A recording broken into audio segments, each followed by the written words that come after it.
afternoon, I'm Jan Aldrin Ekat Mapa, ABM 12 Aristotle, and I'm with Miss Catherine Kasagarakan, and I'm going to interview her. Ito po yung mga katanungan. Number 1 po, ano ang kalikasan ng iyong negosyo? Paggawa, kalakalan, serbisyo, ano po sa parting niyo? Kalakalan. Bakit po?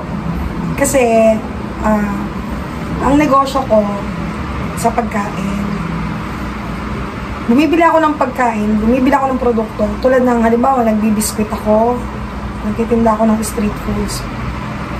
Binibili ko siya na gawa na. Ang tawag talaga sa akin is reseller. Tapos, ibinibenta ko na lang siya. Dinadagdagan ko na lang yung tubo. Tapos, ibibenta ko siya. Number 2 po, gaano ka nakatagal sa ganitong klaseng negosyo? 13 years. Number 3, sabi nila kung gusto mo magsimula ng negosyo, hindi hadlang ang pera.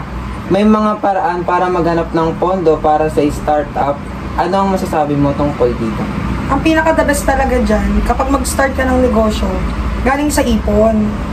Huwag kang mag-i-start ng negosyo na iutangin mo lang yung puhunan mo. Kasi, nasasayang lang yung tutubuin ng pera mo.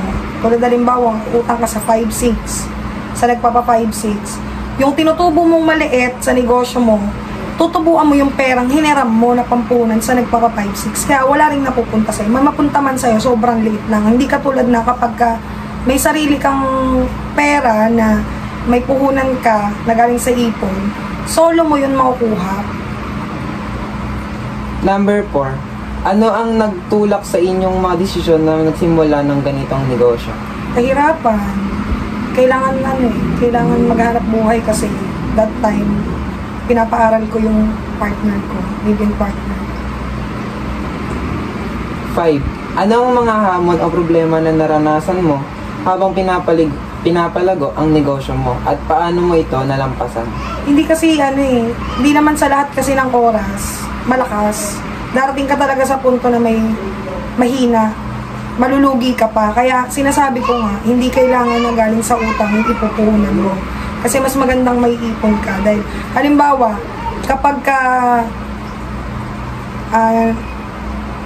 na solo mo yung kita mo, na hindi mo binabayad sa ibang tao, meron kang tabi, kahit papaano. So, kapag nalugi ka, may uhugutin ka pa, kasi may tabi ka pa. Hindi katulad na kapag nangutang ka, syempre napupunta din yung tubo mo.